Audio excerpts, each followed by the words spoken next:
Hangouts live on air, pretty good. Let me hit my audio recording real quick.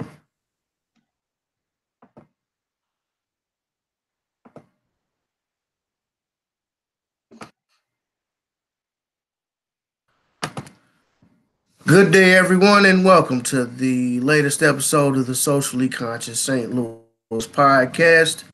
I have with me today a good brother from South Florida. He is a co-host of the YouTube channel sensation Ultimate Black Man Radio. We have Yannick in the building. How you doing, Yannick? What's up? How's life treating you, bro? Man, life is good, man. Just out here struggling like everybody else. Yes. Yannick is a friend to the show. If anybody has listened to some of our older episodes, Yannick has been on here quite a few times. We have dubbed him the Black Antagonist because it seems like he likes to start trouble amongst our people. I'm also the host of this. I'm King David. My co-host Rebecca will be here shortly. And that's all I gotta say about that. Had one more person. Hopefully, the brother Metu shows up. Metu is also a friend of the show. He's supposed to be here in a little while. So, Yannick, can you hear me? Yes, sir. All right.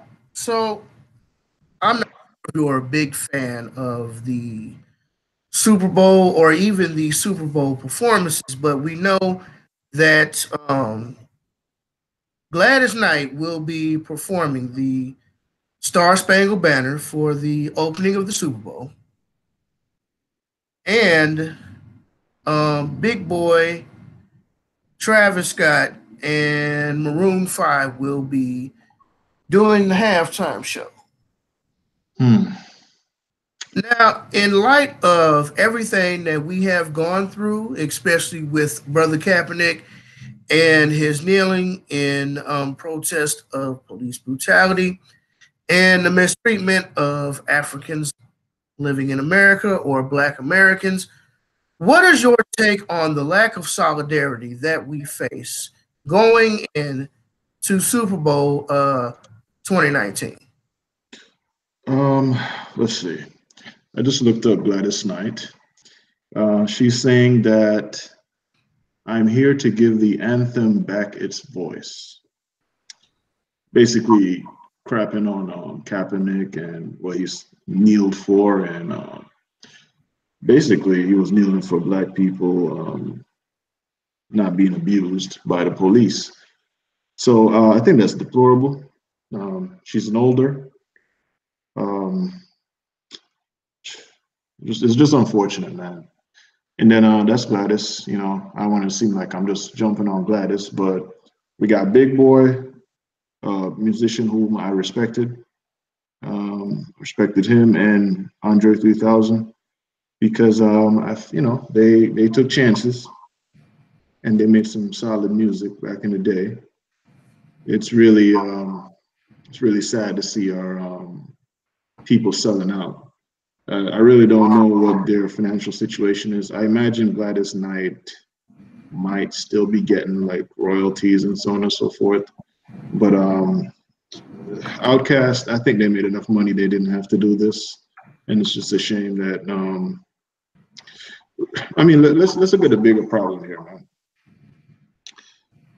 Black people, we don't put our prominent entertainers, athletes, people who can be used against us in the future. We don't put them in a position where they don't need to do this kind of stuff when they get older.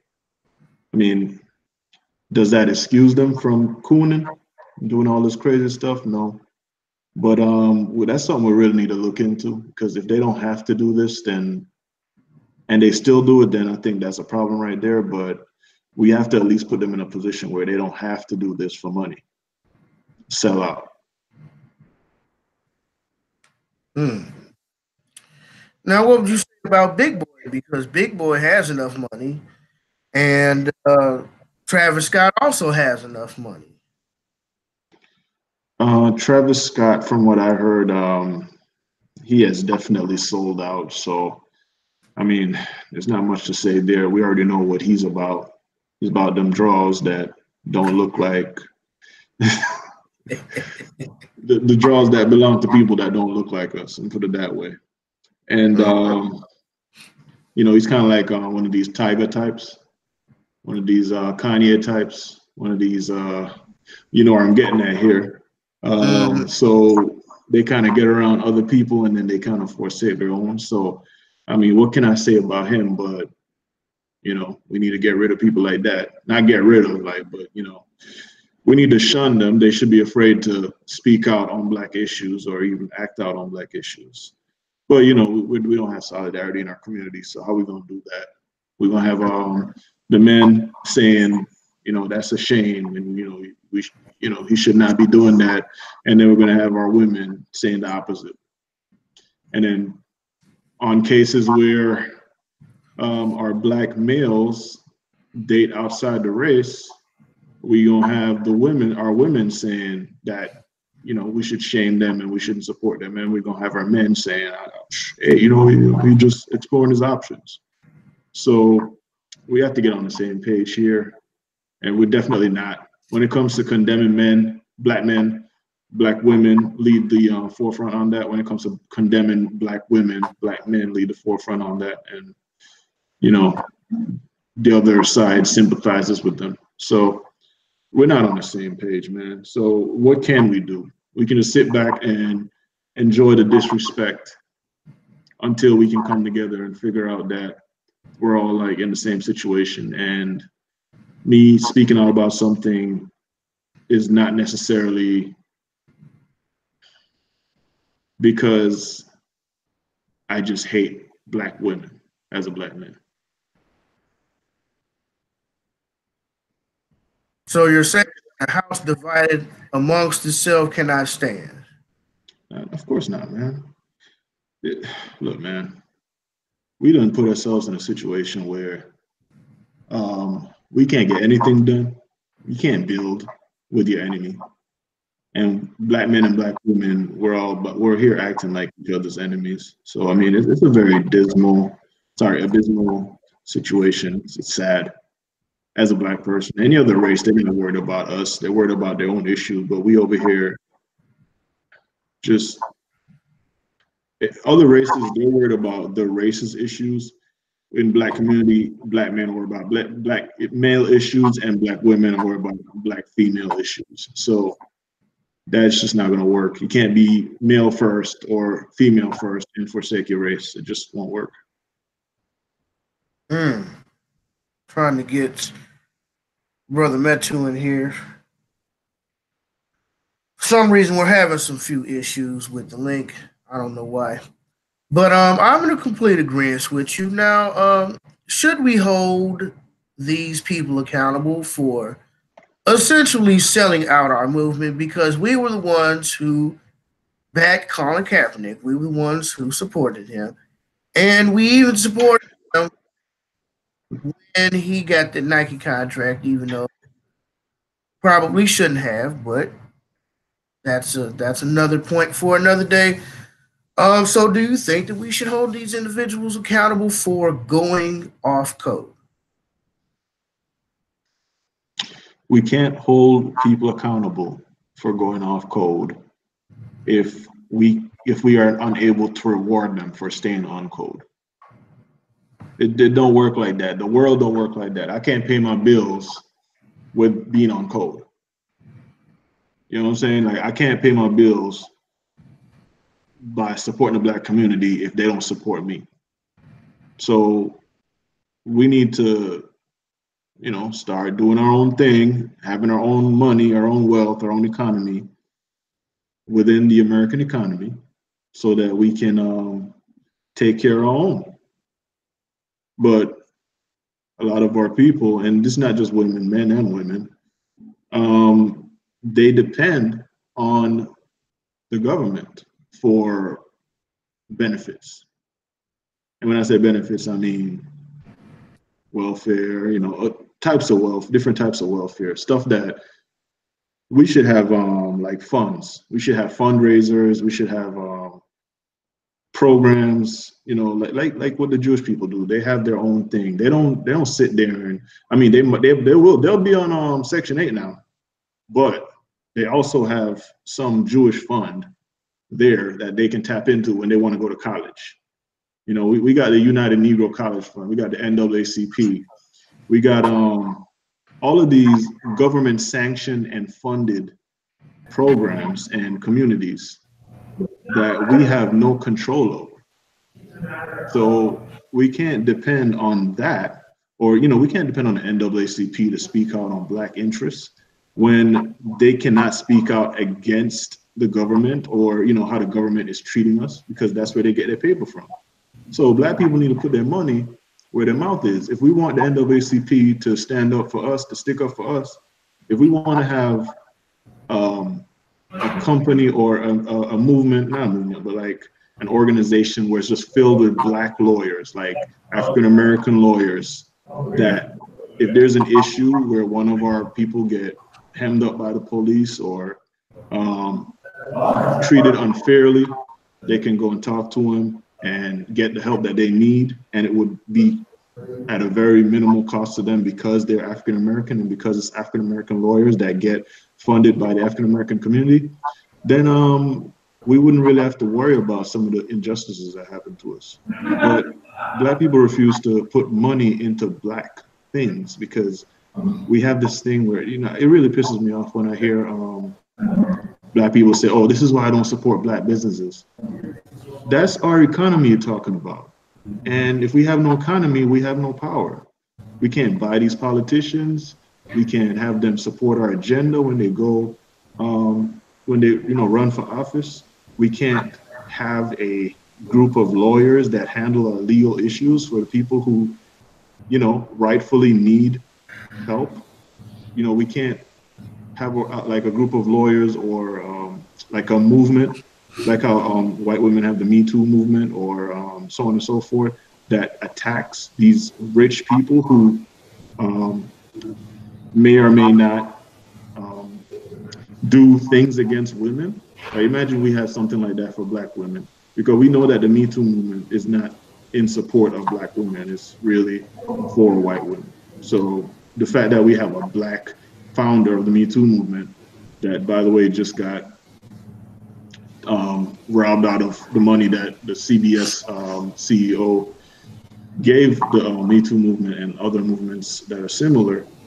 The fact that we have a Black person heading that and she's not even getting any money out of it, it just shows you how stupid we are as a people. So, yeah, you know, we gotta do better. We gotta put our money where our mouth is.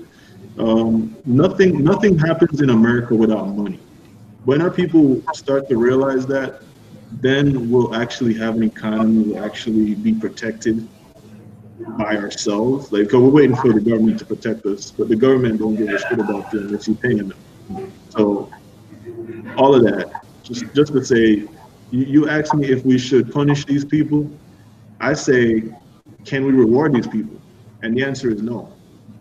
So we're just gonna be out here mad every 2 months when one of our prominent figures sell us out, unless we start putting some money where our mouth is. If we were keeping Gladys Knight papered up, we wouldn't have to do this shit. You say something? All right, we have Brother Metu has just joined us in the building. This is the Man Show. Rebecca is nowhere in sight, so we don't talk that man shit today. Brother Metu, man, peace and blessings to you, brother. Peace and blessings, God. Good to be invited on.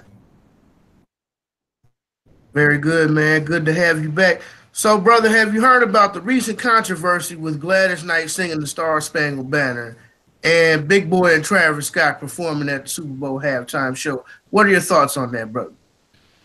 As I always say, it's just another distraction to get us away from what the bigger agenda is. There's a book a lot of people should really read. It's called The Unseen Hand. You know, they show you one hand and they're doing something behind the scenes. So those little things like that, we really need to be vigilant of. Also, we are ask questions about, like, why is there a distraction? Is there a distraction? And this right here is just another distraction. I'm not really going to dive in depth on what I think the conspiracy is, but it's not even it's not even worth our time to even go into the little Super Bowl thing when you got Monsanto that's producing over 95% of our food that's genetically modified. We also should look at a law that came into existence called the Codex Alimentarius that came out in 2012. So there's many things that we should really be focused on other than the Super Bowl. Super Bowl is nothing but another super distraction. I feel that, brother. I feel that. I'm in agreement with both you and Yannick for sure. Now, my thoughts are this. She's probably, Gladys Knight is probably most famous for her song, Midnight Train to Georgia. Well, essentially catching the midnight train to Georgia is leaving at the darkest part of the night and escape from some white folk in some other state where you're really not going to escape from them. You just jumping from one frying pan to another.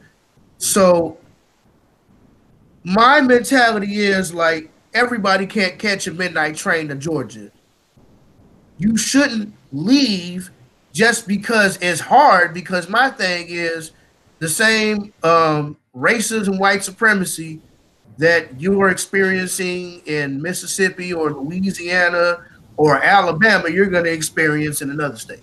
That's true. In another country. Our brother Malcolm X talked about it. He said that stop saying and talking about the South this, the South that. As long as you're South in Canada, you're in the South. Because a lot of people don't know there's these things called the sundown law. These are unconstitutional law. But actually, there's a book about it. A brother wrote it called Sundown Towns. And there's actually over 200 sundown cities in Illinois. There's more up north than there is down south. So the brother Malcolm was right. As long as you south of Canada, you're in the South. Factual. And let's not forget, Dr. King said he had never experienced such racism until he went to Chicago. That's true. So the bottom line is you can't run. There's nowhere you can go. So at some point, you got to draw a line in the sand and just be like, okay, time to battle it out. Right, because no matter where you go, there you go. Because this wall, and what if the wall is not to keep the Mexicans out? What if the wall is to keep you in? That's the fact. That's exactly what it is, my brother. It's not about keeping nobody out. It's about keeping you in. And we out here worried about our WIC and welfare and food stamps. But that program was started by the Black Panther Party. So we started it. We could institute it ourselves. It's just we are educated to vote. As the brother was saying, we don't know. We are not taught to buy or rent a politician. We're told to vote for one. So we are being misdirected and miseducated. That's true. That's true. If you go to the root definition of the word vote, it's a wish. I wish that this motherfucker gonna do what I ask him to do. I wish. What you got there? Oh, don't worry about that. Oh, okay. All right, cool. Can you hear me? You're basically wishing that somebody carries out your agenda for you. And unless, like the brother said, unless you got that paper, and you're going to get that paper to a politician and say, hey, this is what we're going to do. This is what it is. I think we can establish social programs like they did in the Black Panthers, but we black folk can't stay on task. I used to disagree with our brother Neely Fuller when he said that black people should not come together unless they have a specific agenda that they need to work on.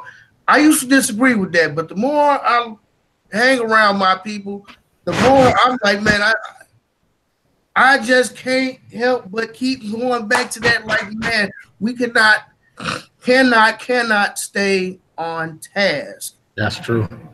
I used to disagree with him a lot myself when he said that white people are the smartest people on the planet. I used to fight against that. But every time, it's not smart don't mean you intelligent. Right. You gotta understand what that is. But the brother Neely Fuller is correct. There's an African proverb that says that that what you don't know now will reveal itself later. And yeah, I mean, it's, we just have to just understand that the young move fast, but the elder knows the road. That's real spit, man. So I'm not gonna lie to you. I caught a lot of flack this week because I made a post on Facebook that says it's all fun and games until your welfare gets taken away or something or another. I guess you shouldn't have had all them bastard babies.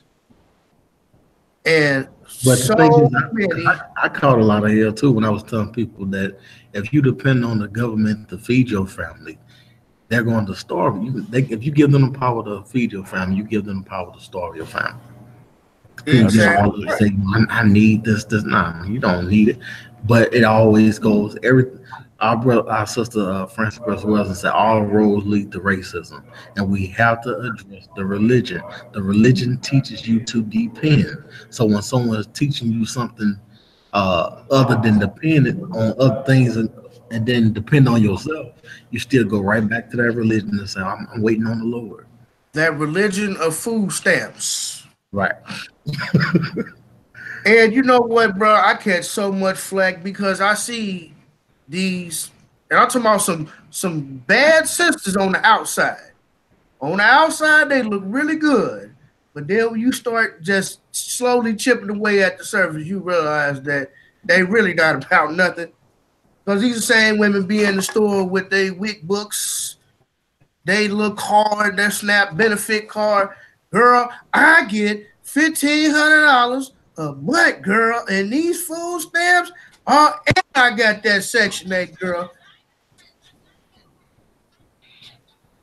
I would like for them to go ahead. Sorry.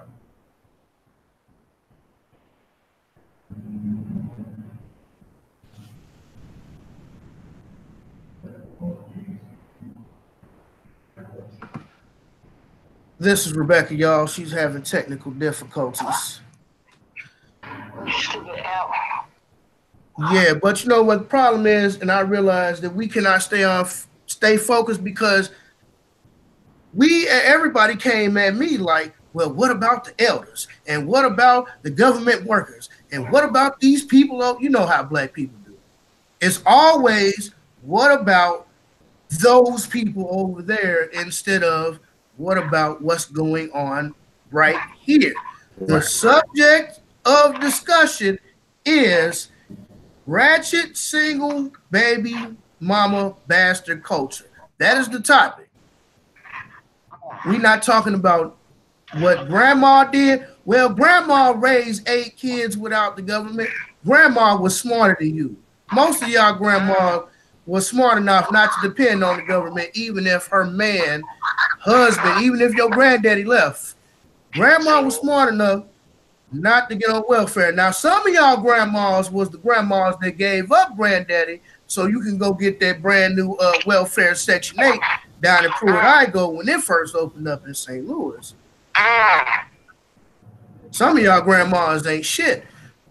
I'm just being perfectly honest with you. And we like to have this argument like, the whole nature versus nurture argument. Nurture has a whole lot to do with what your environment is. Your grandmama wasn't shit. Your mama ain't shit. You ain't shit. Lord willing, your kids, I pray to God that your kids is going to make it out of your generational struggle. It's called epigenetics, post-generational trauma. Yes, post-generational trauma. Yeah, it tends to happen, but we have to really understand that all of this is systematic. But we just have to understand that the people of yesterday understood that they wasn't gonna get anything, and they just say, all right, but they keep giving us the illusion of inclusion, and we keep buying into that, and that's why we're gonna continue to suffer. Because the first biggest illusion that we bought was that the Sky Daddy was coming to get you. He's still coming, Metu. Wait on him. What'd you say? He's still coming, Metu. Wait on him. Wait on him. He gonna Skype in. I'm not waiting. Hello, this is Jesus on the Skype. Stop buying into the illusion that someone. And you know what? People, we try to act like we don't want to discuss the problems. We act like we scared of our own problems, don't we? From the elders on the way down, I say, this is the problem. You could have kept your legs closed. Well, you know, the community, no, it's not the community's job to deal with your bastard ass kids. Ain't no professional baby makers out here. Oh, really? It ain't none? And I heard that from an elder yesterday. We were sitting around the hot tub at the YMCA. Everybody talking about, no, don't nobody do that. And it was an elder who was a police officer, black dude. He like, oh, I know a whole lot of professional baby makers. So why you want to try to point the finger at me like I'm the bad guy when I'm calling out your ratchet single mother behavior? I know a lot of people who make babies just to be making them and don't take care of them. Now, that's the one thing they are good at is making kids. That's not say that I ain't got love for you, baby, but you got to make better personal decisions. Now, when you start talking about accountability, I'm the problem. Yannick, speak to that. Yeah. We talking about women having more babies than they need. Not that you need, that you can afford. That you can afford. Well, cost $1 million to raise a child from start to finish. Well, when we have our government supplementing these women and women taking full advantage of it, then I mean it seems like an easy decision for them. Of course, the easier decision is not always the right one. So, yeah, I don't support it at all, man. I'm okay with this government shutdown so they can figure out what they need to figure out while they're not getting benefits. Once they figure out that the gravy train is over or this is just like a test run for it to be over, then maybe they'll start cooperating again. Until then, we just have to sit and wait and see if this thing gonna continue, see if their head is that hard that they ain't gonna figure this out. I'm inclined to believe that they're not gonna figure this out right away. Well, brother, I say we have too many Derek Jackson men out here. You know, too many men who kissing these women's behinds, acting like women don't do wrong. And the reason why I go way harder on the women is because, like Shahrazad Ali said, the black woman has never been held accountable for her role in the destruction of the black civilization. And they don't never want to hear it. And I say, don't take my word for it. I always alley-oop it to Metu. I say, don't take my word for it. I got a good brother of mine who tried to bring Sister Ali to St. Louis. Metu, what happened with that? I almost had a protest on my hand. See, what it is that a lot of the black women feel like they're exempt from criticism. They feel like nobody mess with them.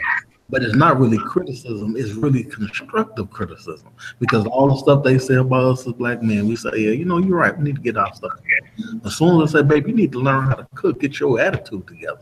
You know, you need to work on some other things. Don't say that, bitch. Attitude? I ain't got no attitude. You mean I need to learn how to cook? Nigga, you ain't showed yourself worthy of me cooking for you. Fish sticks and steamed veggies don't count. Right. And macaroni and cheese and bologna sandwiches. Box macaroni and cheese. Right. Well,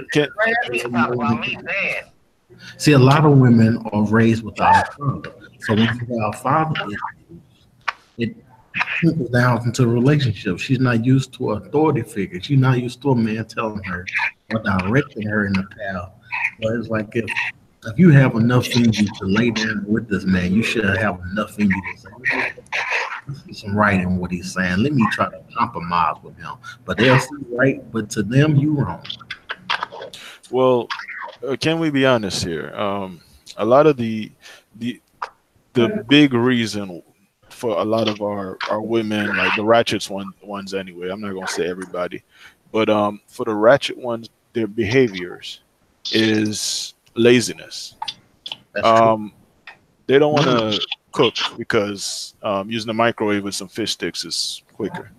They don't want to go to the gym because they're lazy. They don't want to hit the treadmill. They just want to go to get that surgery in the Dominican Republic. That costs a lot of money, and it's like instant gratification. They don't have to do any work. They don't want to go out there and work and make $10. They rather make $5 on Section 8 or welfare. They don't want. They get upset when our prominent black men date outside their race. However, when these men were trying to get up there, black women were really messing with them. They didn't find them attractive. They didn't want to do the work. Even though any other race of woman can see that man's potential, and they'll attach themselves to that man in order to reap the benefits later on. But that's just too much work for some of these women out here, because they just want to wait till the dude is a millionaire or a superstar, and then they want to come in and they want to have first dibs. So he's supposed to drop. And I want to say this. Women were Captain Sabo. Microwave relationship. Come again? Say that again, brother Mitsu. I said not only are they want microwave food, they want a microwave relationship. They don't want nothing. It takes time to build up. They don't want that. They want something instantaneously. But a lot of times they don't bring nothing to the table but an appetite. And you're talking about microwave relationship. They want to, if they want to have sex now, right, they don't want to take the time to properly vet the brother to find out what he's about. But they just want the sex now, so they want to microwave that too. Instead of saying, all right, I want to have sex tonight, but I don't have any dudes on my roster. Let me check these dudes out and see which one is the best fit for me. Nah, they were like, well, I want to have sex now, so I'm gonna have sex tonight, and I don't care who it come from. And then, of course, we all know women can't just have sex without feelings, so they're gonna catch feelings for any dude that they have sex with, whether he a dusty or whatever. Rebecca, do you have any thoughts on the matter? As far as women having sex without feelings, I agree, but I don't agree. Okay. In a sense, I agree because at the end of the day, you are a woman. So when you lay down with somebody and you decide to let this man enter you, at some point, I do believe in soul ties, or I do believe in women allowing pieces of men to be left with them. But as far as like having a love connection, nah, not at all. But I do agree as far as like some women not really wanting to a relationship. I agree with Brother Metsu. As far as like the term that he used called a microwavable relationship. How you got a lot of women out here that really don't want to work hard for the relationship at all. They just want it to be something that's instant. They don't want to be able to go with the struggle or be involved with the struggle of a relationship. In my opinion. I'm trying to join you guys. Can you guys see me? Yes, ma'am. Yeah. How you doing? Loving Quarles has finally joined us in the building. Her very ethnic head wrap and red glasses. How's it going, Fred? What's going on? Happy belated birthday to you. Thanks. Sorry, I have arrived. Niggas always late. But late? No, just late as we women do. So sorry about that. Right. No, but see, if I tell you to be ready by 7, goddamn, you're gonna be ready by 7. Well, me being ready by 7 is the problem. My computer, on the other hand, being ready. Rebecca. Yeah. Becky, I had a question. You say you agree with the women not catching feelings, or like women. You say you disagree with something on that. You fell out. What'd you say at the last part? Oh, I'm sorry. I said I agree in the sense of women catching feelings. In the sense that I believe that when women have sex with a guy, they do leave with a part of that person. So I do believe that it's a lot easier for men to just get up out the bed and just walk away, or get up out the alley or the back of the car, wherever you so choose to have relations at, or what you're doing. I do believe it's easier for men to just get up and walk away from the situation. Women, on the other hand, I agree, but I don't agree, because it's a lot of women out here who can have sex with men and not fall in love, or not go like stone cold crazy to be like stalking the guy, doing all of that kind of stuff. Now, some women are just back crap crazy, but I do believe the part that I agree is the piece that I do believe that when women sleep with men, they leave a part, whether they use protection or not. Men leaves a part of themselves with that woman. So at some piece, they do have some type of emotional tie to that.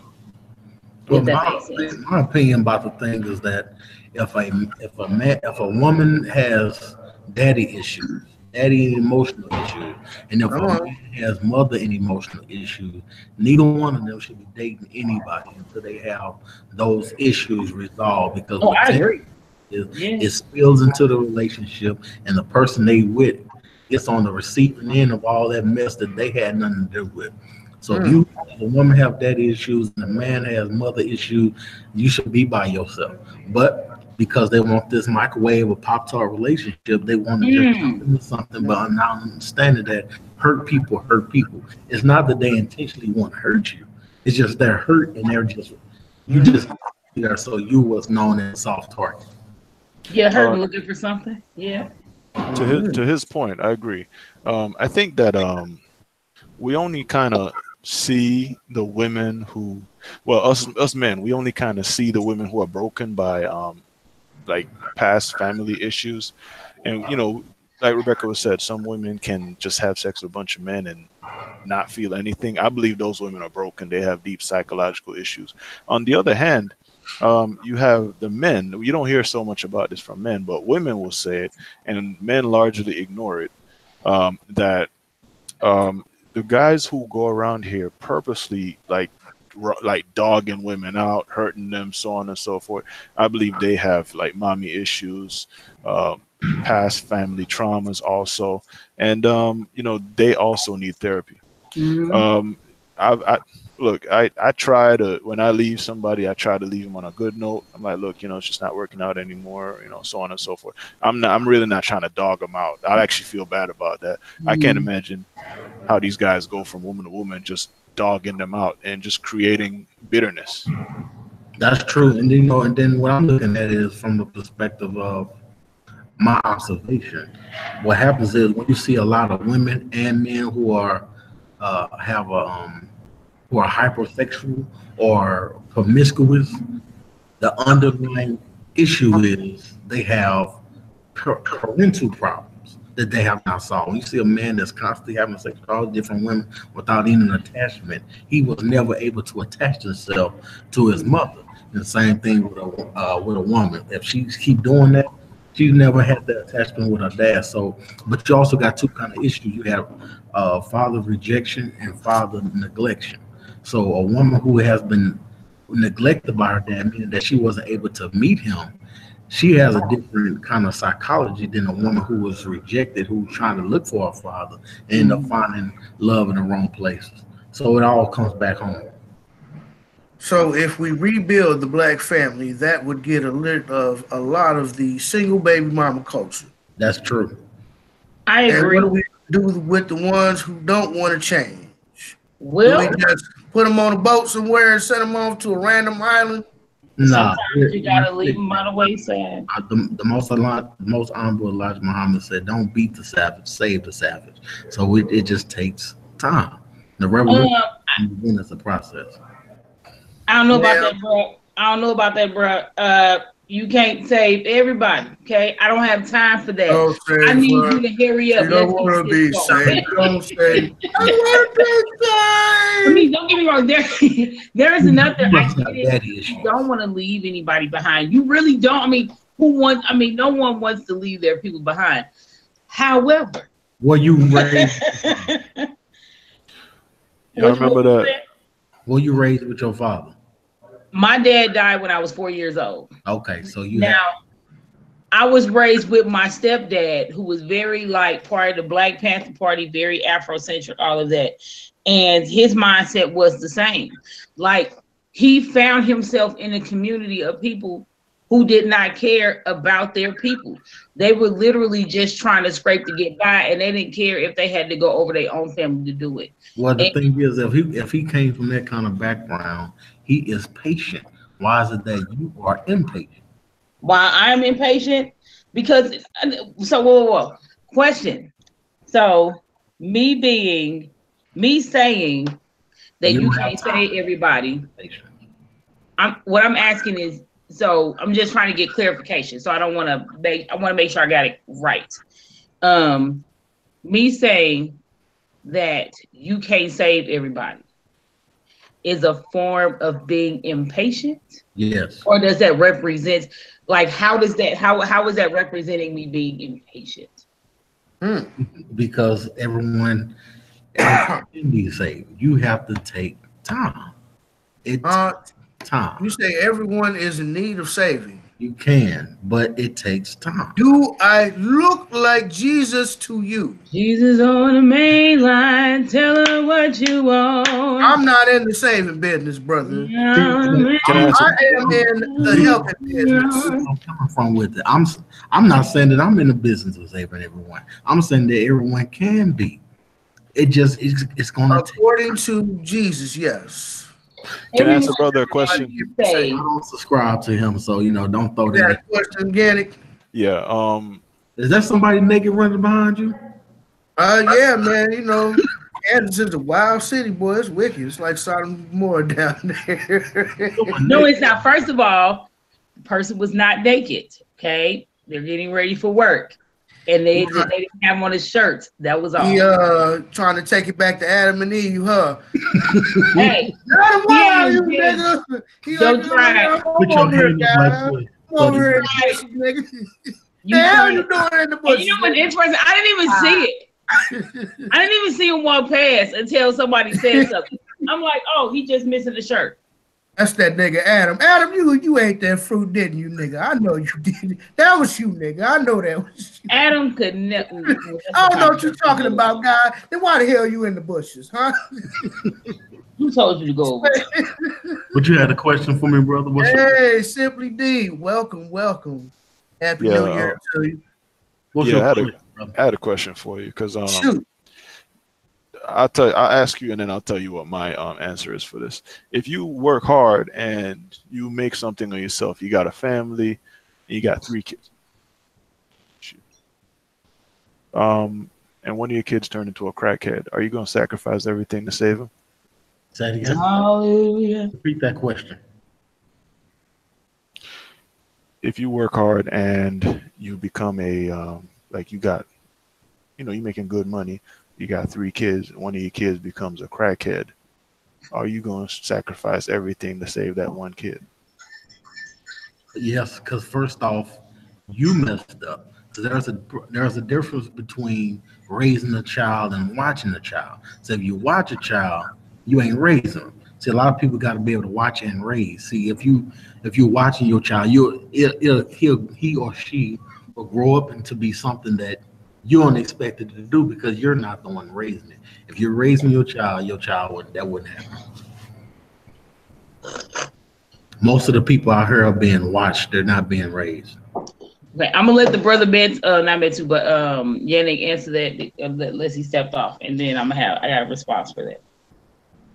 He's on mute. Rebecca, shoot, and then we'll get back to him. Betty Jean was a crackhead. Okay. And there was nothing my grandmother could do for her. Nothing. Was she watched or was she raised? She was raised. Oh, you sure?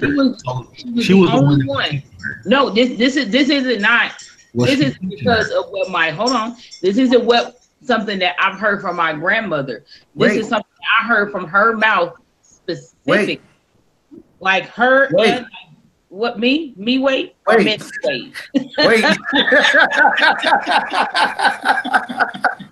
No comment. Right. But this is something that I heard from her mouth specifically, not only just her, but like my aunts and uncles as well. They were raised, and she was the only one out of all of them.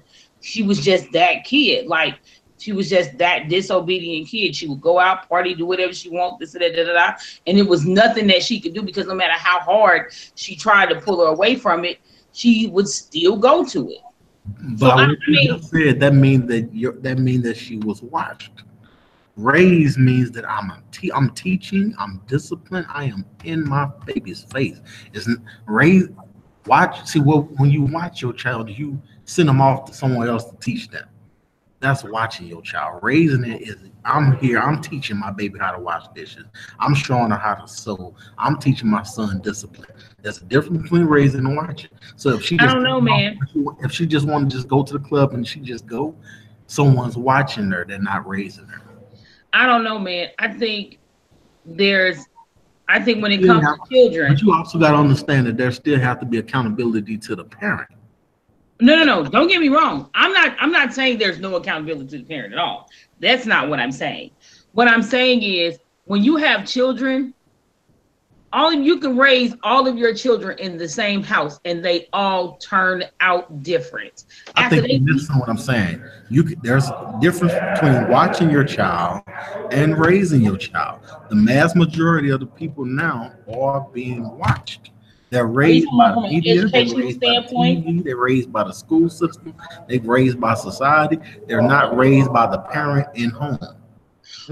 Okay, so my question is what happens when you raise all your kids in the same house, and at some point they move out to do their own thing, whether it's go to college or this or that? Yes, you have instilled these core values into them, but they go out and life happens. They become a crackhead. Life happens. Right. I mean, but it's still got to come back to self-reflection. If I'm raising my child, I'm teaching him morals, I'm teaching him discipline, teaching him how to love, how to respect, how to maneuver in this society, and something just happened to happen, I still got to okay, I messed up somewhere. I still have to hold accountability, because that's not your child, that's my baby. I will drop all I have for my children, because your child is a reflection of you. I can agree with that. I just don't agree with the fact of people or everybody can be saved, but not everybody wants to be saved. Exactly. Like, should you save them is the question, because no, everybody, in my opinion, everybody don't want to be saved. Everybody don't care about like what's going on in the Black community. I can't count how many conversations, and I still try to a lot of this will be eradicated if people just let go of their ego, let go of their emotions, and listen to what I've been saying for years.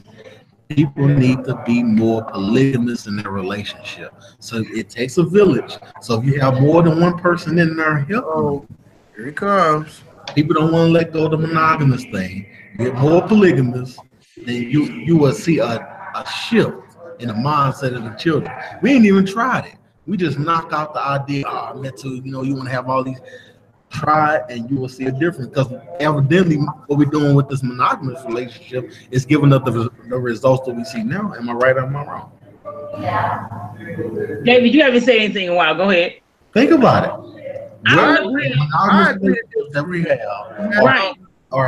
I agree that yes, you need to raise your children. You need to teach them the ways of the force and all of that good stuff there. I completely agree. However, people gonna do what they want to do, right? Especially when they come of age. It's just like you've been in the church from the time that you was born to the time you hit, 19 years old, and the moment you move out your parents' house, you know, you leave the church for, you know, for better or for worse, for right or for wrong, you know, right. Either way.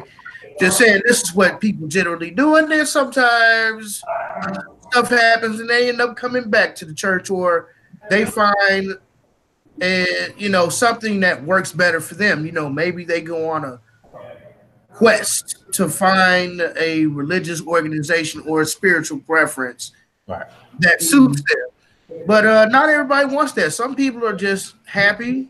And I agree with you. Well, what I'm saying is, okay, the definition of insanity is the same doing the same thing over and over again, expecting a different result. What I'm saying is, why not try polygamy? Because I'm not saying you wrong, brother Metsu. You misunderstand what I'm saying. Right. I don't care either way. If that's what you want to do, if that's what you want to do, I appreciate the fact that you, brother, are 100% open about it and you stand on it. So can't no woman say, "Oh, I didn't know. Metsu didn't tell me." He's like, well, now you were. I've seen some women who be like, you know what, that's something that I could, you know, possibly get down with. And I've seen some other women's like, I'm not interested, but thank you for being honest about it. Now, does it necessarily have to take a polygamous relationship? Let me fit that too. Does it, see that lip movement? Does it necessarily have to take a polygamous relationship in order to be able to grow, expand, build the Black community in the terms of a village? It takes a village to raise a family, or could it possibly take group economics? Does it have to be polygamy? And if so, why? It don't have to be polygamous. I'm saying polygamous is an option. People knock that out as an option. And the second part is true. Group economics, that'd be fine as well. But people knock that out as an option. I'm saying this, let's open up our options. Let's stop being hard-headed and just keep doing the same thing and make something different out of it. It's just, you don't have to do it. But why narrow yourself to this monogamy and say, I'm just going to do this on my own? See that selfishness and just keep getting the results that we're seeing today. I don't think anybody is in a disagreement with you, brother Metsu. Nope. It's a personal preference. Yes, it is. You would think that the women in this generation would be more open to polygamy, and this is why I say that, because the ones that I meet, not all, but the ones that I meet, they don't like to cook. They don't know how to cook. Right. Want to cook. They ain't interested in doing none of that. They tell me I'm extra because I make my macaroni and cheese from scratch every time I make it. I'm extra because I make my spaghetti from scratch every time I make it. Like, I'm extra because I do all of that. And they just like, I don't have time for that. You better go get some DoorDash or Uber Eats, this and that. I don't want to cook. They want the man to cook. It's almost like, are we really shifting in the sense of we expect the man to do everything? Right. See, the thing is, within a polygamous relationship, let's say that you don't know how to cook. There are someone who do. Right. It relieves you. It relieves the stress of, I got to watch all these kids while the man is gone. It makes things a little bit better. First off, we don't have a neighborhood. We don't have a community. We don't know who the neighbor is. We don't hold our economy. So why can't we start in the house and branch out? It's a option. I'm giving people the option. I'm not saying do it. I'm saying, okay, if what we're doing ain't working, let's try something else. Why keep something new? No, but as I say, it's just something that people should look into and be like, okay, all right, the old way didn't work. Let's try something new. Right. And I agree with everything that y'all saying. I'm not in war with what y'all talking about. I agree with you. And we're all in agreement. All right, let's switch gears. This past Monday was Martin Luther King Day. His birthday was a few weeks ago.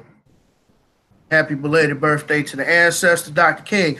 Brother Metsu, as our resident scholar, you know that Martin Luther King was probably the most hated man in the 60s by America. Why the sudden change, Metu? Why all of a sudden is everybody hopping on the Dr. King train like you just didn't hate this man 60 years ago? Well, they didn't respect him then. They don't respect him now. And also, look at these newscasters that's been catching hell. A lot of them been calling him Dr. Martin Luther King. Yes, sir. It's been on a consistent basis. Yes, sir. That they want to see. I think during this time period, there's a shift in vibrations, and people start getting toward being more of a Malcolm. They said, "Now let me switch that into that." Even though the dominant society cared nothing about King, they're the ones who assassinated him. And was also another thing that they have his day after his birthday. That's not even his birthday. They're having people to celebrate it on. So now they're still deflecting from what's really going on. How many people know that the day that they tell us to celebrate Dr. King's day is not his actual birthday? Facts. That's his birthday. But it's just to change people's mindset of let me do something to let's sit down. See, Dr. King, first off, we got to realize he wasn't killed because he had a dream. He was killed because he had an agenda. Speak on that.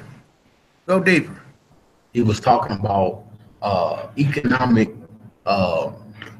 He was talking about economics at this time. They were like, they don't want that, so they had to assassinate him. But it's I call it a backhand compliment to give this man a holiday to celebrate on, not on his birthday. Why can't his birthday be the day he's been celebrating on? His actual birthday.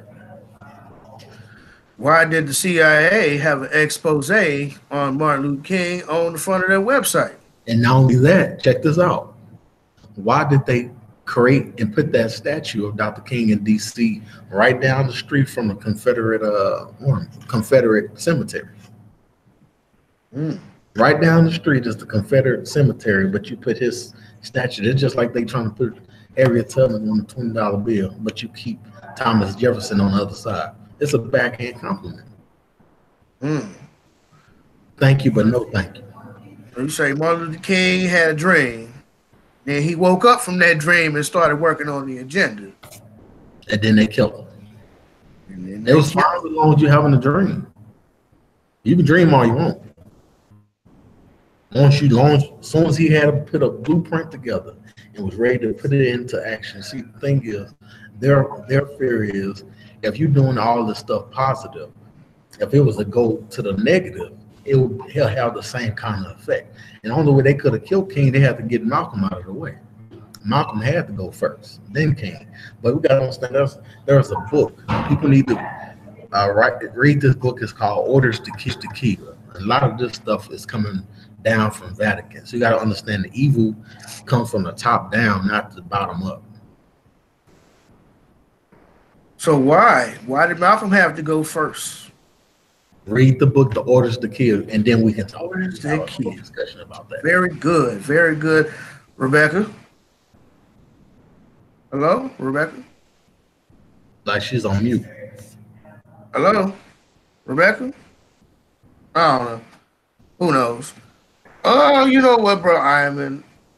I rarely disagree with your brother Metu. How did that? I have a question. How did that brother get it to where you can see his screen on his laptop or his computer? I'm here, y'all. I'm sorry, I had to leave a message on the. How you switch it over so you can see it on your computer? When you can see my computer. You could just click on the photo of who's ever talking. And because he's controlling it, like I can see y'all at the bottom, but since David is controlling it, he controls who's like the prominent person that I see. Typically the person who's the speaker. Like hosting the meeting. I will give them the floor. Rebecca, what are your thoughts on Dr. Martin Luther King? He was an enemy of the United States. He spoke very highly against the Vietnam War and poor people.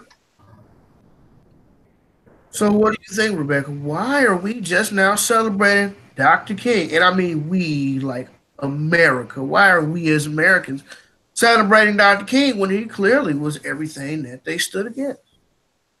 Because white people made it okay. White people gave the clearance to say, okay, y'all can go ahead and have this right. That's how I feel.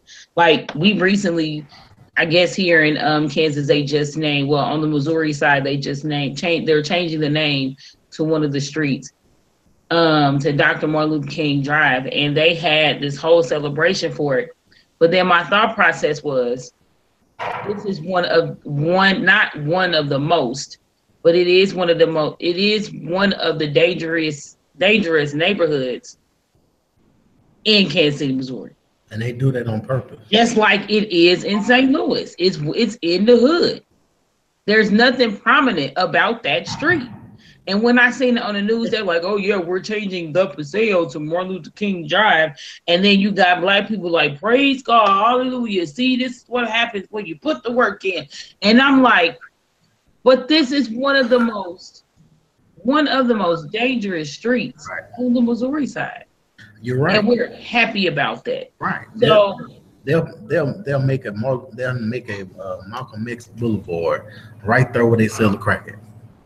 Matter of fact, they will do the ribbon cutting and revealing of the street sign while they having a whole drug deal all on the news. There you go. Like, on the same street. Just to let you know, even though we gave you niggas on one of your idols the name of a street, we still don't give a damn about you niggas. That's a fact. It's disrespectful. In my opinion, I believe that because white people made it okay. I think we as black people, we don't know our history. When Metu said like Dr. Martin Luther King birthday ain't like the day we celebrated, I was like, that's real. But that's the day that we were allowed to celebrate it. I remember us having a conversation at work last week, and we were talking about how all of the other ethnicities, they have special days and they celebrate those days, like I was about to say quinceañeras, Cinco de Mayo. Yeah, Cinco de Mayo Day. Yeah, Oktoberfest. Let's go. What's the Irish thing? What is St. Patty's Day? St. Patrick's Day.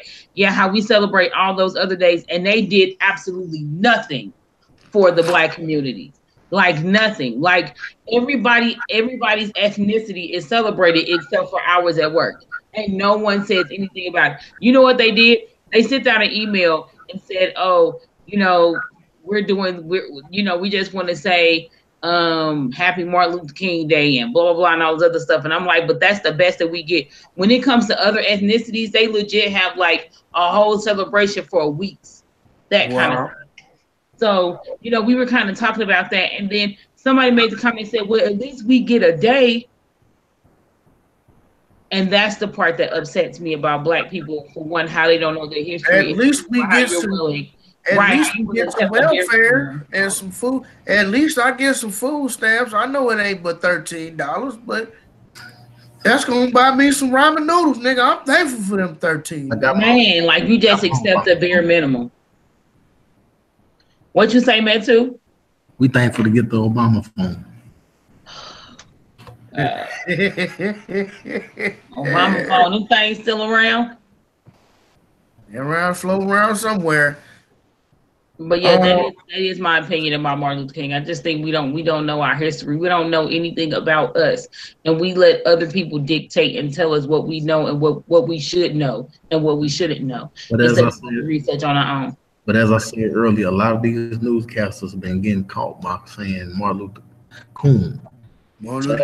Yeah, buddy, saw that too. Yeah, and they got fired. Yeah, I mean, they've been saying it.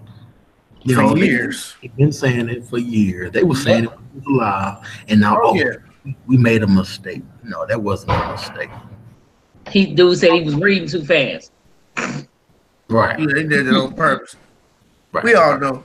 But long story short, Dr. King's been whitewashed. Yeah, that's all it is. They took Dr. King, much like they did all the rest of our black leaders or black people of prominence, I should say, and they whitewash them. Mm-hmm. They whitewashed the hell out of Michael Jackson. They don't tell you that when Michael Jackson got that catalog from Sony, he gave a lot of cats like Little Richard back his publishing. Yes, he did. Yep.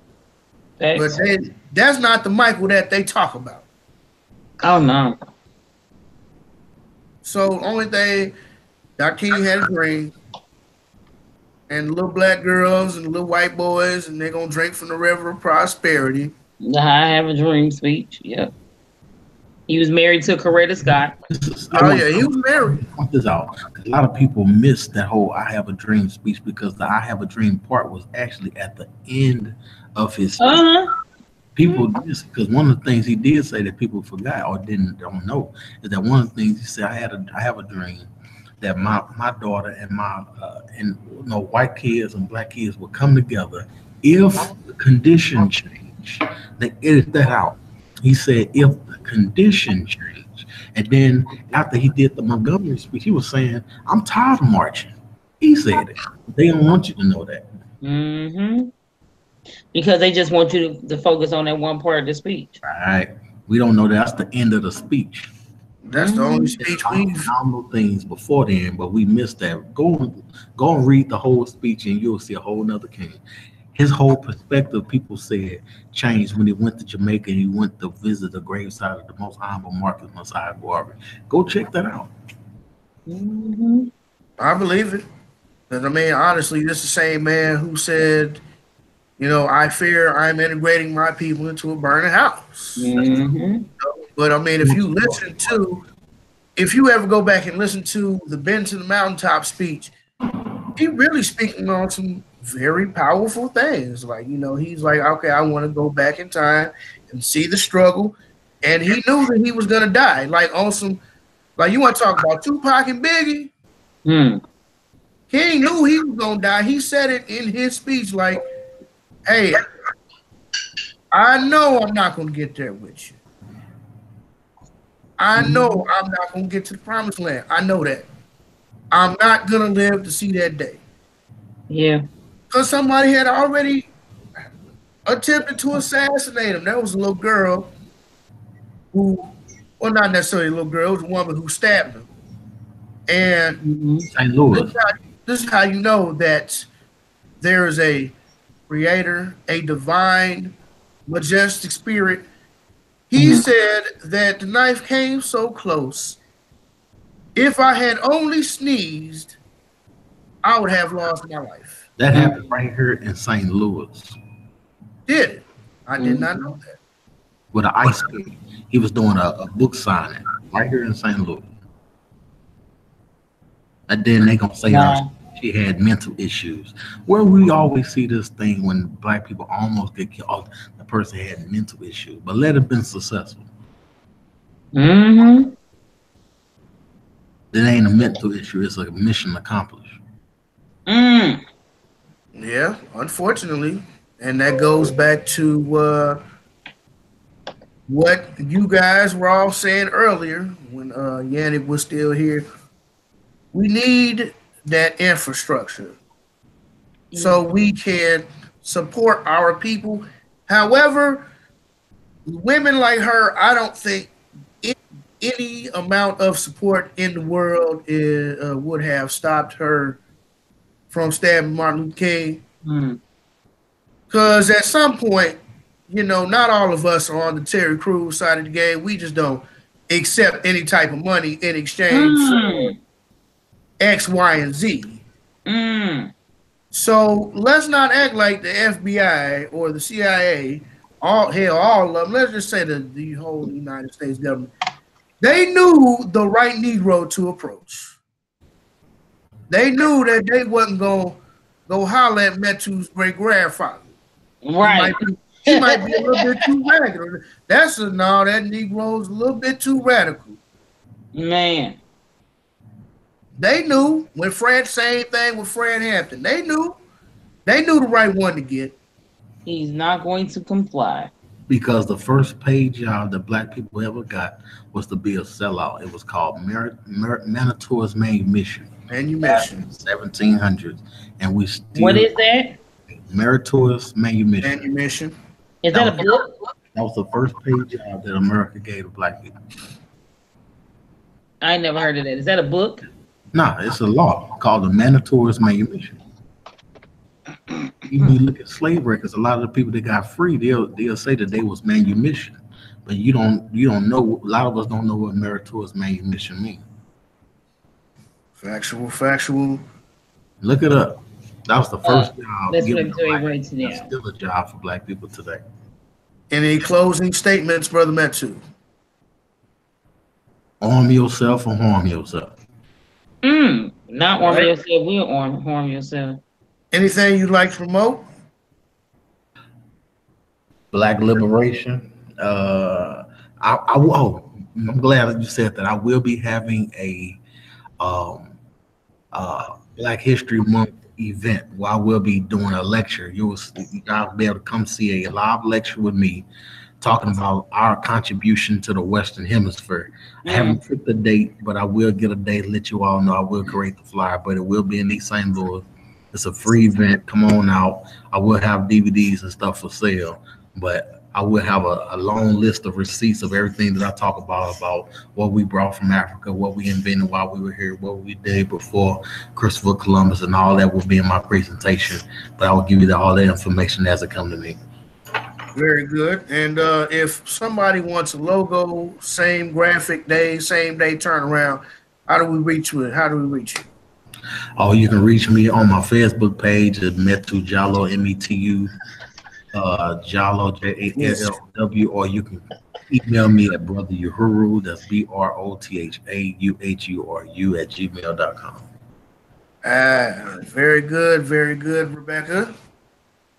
Closing remarks. Closing remarks. I'm so sorry I was late. But yeah, we've already jumped that hurdle. Not really, except for Negroes, stop depending on Umar Johnson to save the black community, because that school is never coming.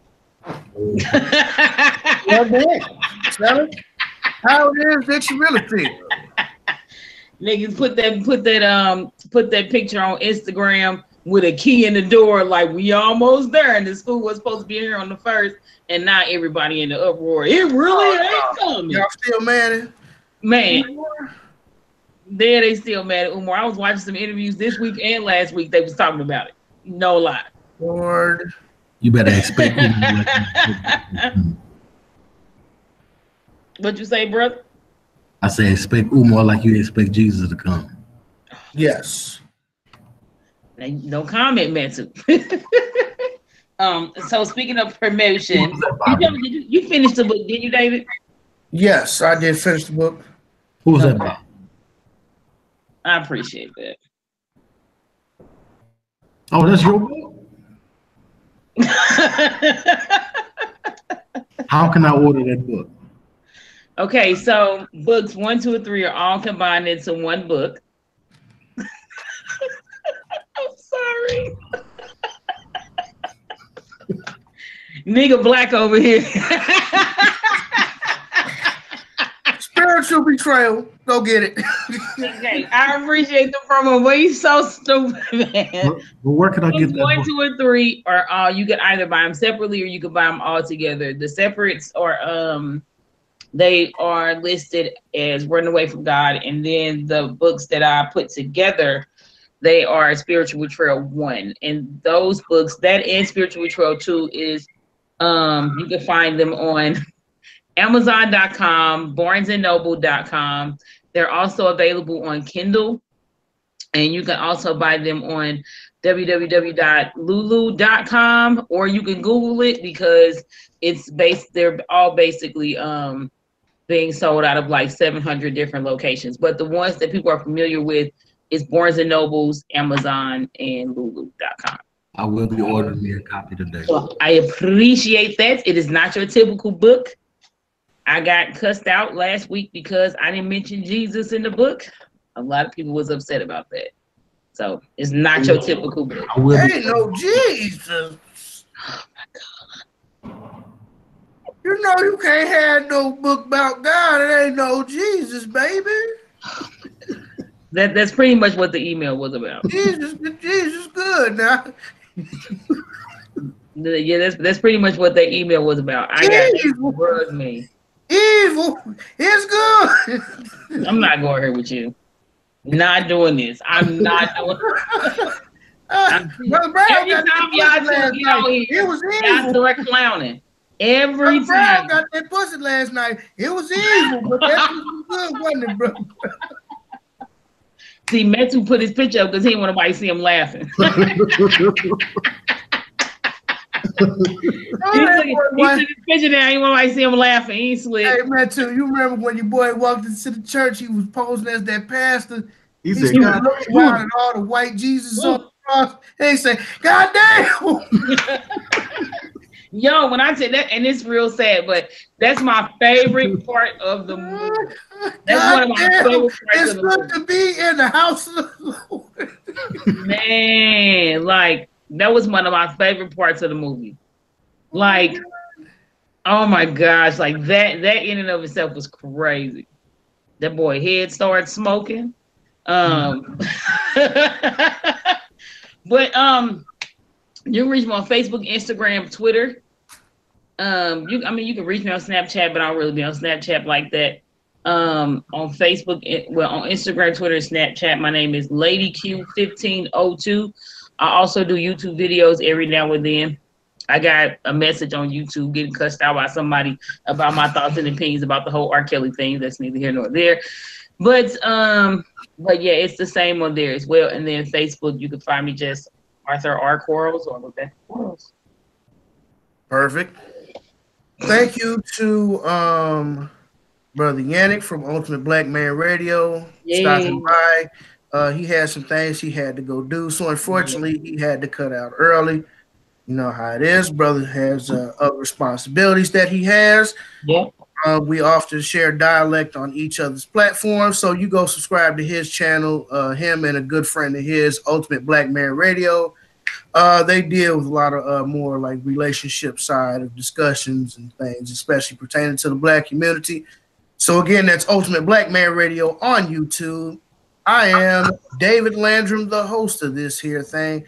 It is a pleasure to be able to come in here with Brother Metu and company and chop up good game and just have fun while doing it. You can reach me on my business page, both Facebook and IG. That's More Lawn St. Louis, MoorLawnsST Louis. You can reach me on More Lawns. What is it? MoreLawnsSTL.com is my website. We will be cranking back up real soon. You can reach me on my personal IG. That is the letter D, OVR, WEIGHT, LVR. You can find me on one of my many Facebook pages at David Landrum, Dave Landrum. If you see a Dave and a Landrum, you see my picture, one of those is my pages. Feel free to follow me. And I would like to let everybody know that I'm apparently everything was wrong with the Black community, and I am a complete disgrace to the Black community because I said that you hoes need to close your legs and get your shit together. Yo, that post was crazy. But this is coming from a woman. No problem. But Metu, this is coming from a woman who still believes in Jesus, who's Black, and has 3 kids, is a single mother, and doesn't want a man who has kids because she doesn't want to deal with his kids, but he has to deal with hers. So if that's a person who thinks about me and she went ahead and blocked me, it was probably for the best anyways. It's not like I care. I'm not here to make you feel good about the things that I say. Man. I'm not here to make you feel good. I'm not going to coddle you. There shall be no quarters given for those who continually make poor decisions. Now, I know I didn't mention this earlier, but I've had food stamps before. I used them, and then I got off of them. I didn't stay there. I didn't stay on government assistance. It's an assist for a reason. In basketball, they assist you for a reason. They're going to pass you the ball, and then you shoot the ball. That's an assist. They're going to pass you some stamps, you shoot them, then you get off of them, and you move on to the next play. You move on to the next hustle. I'm not against government assistance per se. If you need it, if you need it, Go get it. It's yours. You pay taxes, especially us indigenous Black Americans to this land. They owe you some money anyway. Just don't think that those little government resources be doing you like Salt Bay. Government resources are going to be there forever because this government shutdown is just a trial run for what's next to come. In my humble. But you was wrong with the Black community, David. That thread was crazy, bro. Apparently I am now. All the uplifting posts and articles I post about beautiful dark-skinned Black women and how much I love the Black family. Out of all of that, just one post got you in your feelings. Well, a hit dog go holler. And I still don't see the problem with what you had to say. I don't see it. I still don't see it. Like, these women were taking the conversation somewhere completely different. They were talking about stuff that either had nothing to do with them and had nothing to do with the subject matter. It had nothing to do with the post. None whatsoever. Like, I told David, I said, I salute you, brother, because I don't know how you had the patience to go back and forth with these women, because I'm not doing this. I'm not about to keep explaining the same point over and over and over again. Read the other threads, read the other comments, or read to understand. Don't just assume what I'm saying. Ask for clarification and then make your comment. Like, they all on here, you being judgmental. That's not nice. You shouldn't have said that. People are going to get offended. Like, who gives a damn if people get offended? It's the truth. It's not here to make you feel good. Most of the time, the truth is offensive. But it's only offensive if your maturity level and your mind state is not up to par.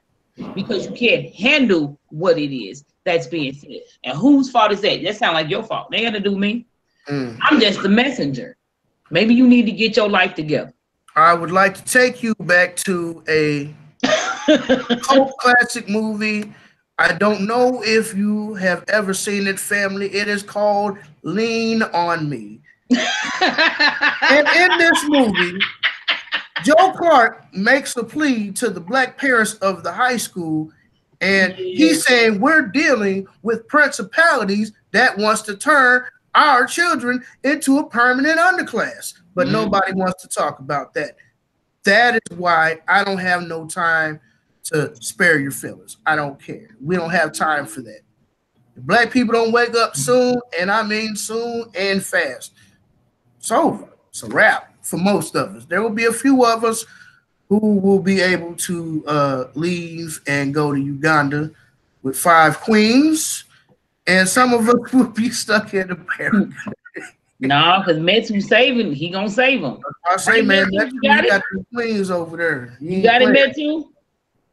Hey, I'm telling you, if you can save them, I promise you, I will get in front of everybody and do my humblest apology. I promise.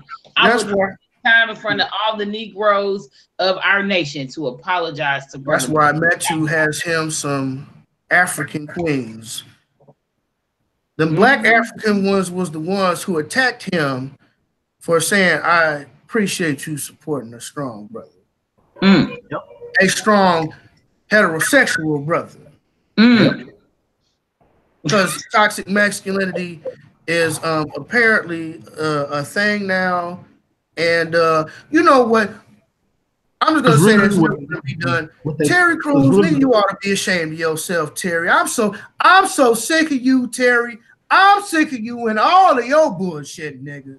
You don't have a right to say nothing to nobody. Nothing to nobody. Then you going to talk about some toxic masculinity. Toxic masculinity was that white man grabbing your nuts. That's toxic masculinity. Wow. He really what they call toxic masculinity is not enough masculinity. Facts. What you mean? What you said? Not enough? Not enough. Not enough. I think what people call toxic masculinity is masculinity in itself.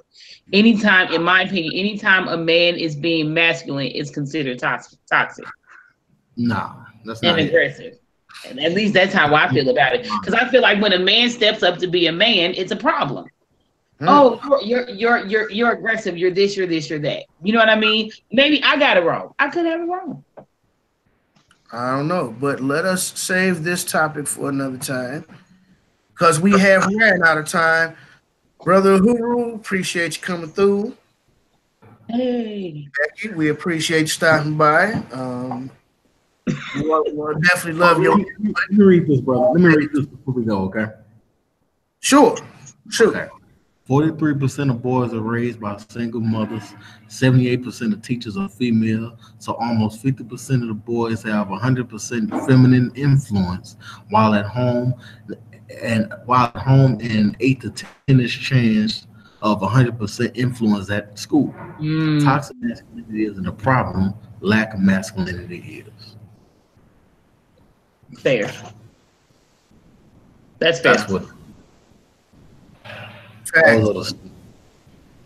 Thanks for listening, guys. This is it for the Socially Conscious St. Louis podcast. We'll holler at you guys next time with some more topics. Peace. Don't you start. Don't you stop.